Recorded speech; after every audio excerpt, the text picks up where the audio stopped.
আজকে আমরা কষে দেখি 14-এর 17-এর রোমান 1টা করব। একটি অংশীদারি ব্যবসায় সমীর, ইদ্রিস এবং অ্যান্টনির মূলধনের অনুপাত 1/6:5:1/4 হলে বছরের শেষে ব্যবসায় মোট লাভ 3,700 টাকা। তাহলে অ্যান্টনির লাভ কত হবে? প্রথমে আমরা এই অনুপাতটাকে পূর্ণ সংখ্যার সরল অনুপাতে নিয়ে আসবো। কিভাবে? সমীর, ইদ্রিস ও অ্যান্টনির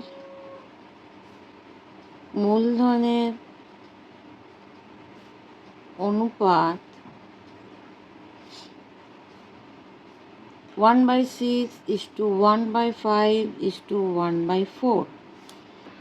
এখানে 6, 5, 4-এর লসাগু হলো 60। সুতরাং আমরা 1/6 ইন্টু 60,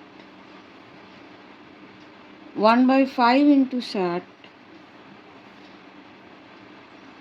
1/4 ইন্টু 60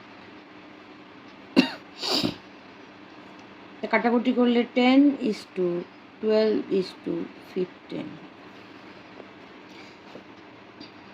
মোট অনুপাত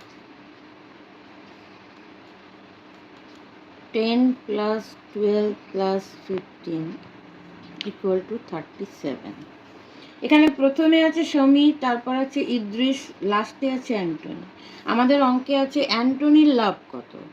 তাহলে এখানে অ্যান্টনির আনুপাতিক ভাগার হচ্ছে 15/37, আর এখানে মোট লাভ হয়েছে 3,700 টাকা। সুতরাং অ্যান্টনির লাভ, অ্যান্টনির 15, 15/37 ইন্টু লাভ হচ্ছে 3,700 টাকা। কাটাকাটি করলে হচ্ছে 1500 টাকা। সুতরাং অ্যান্টনির লাভ 1500 টাকা।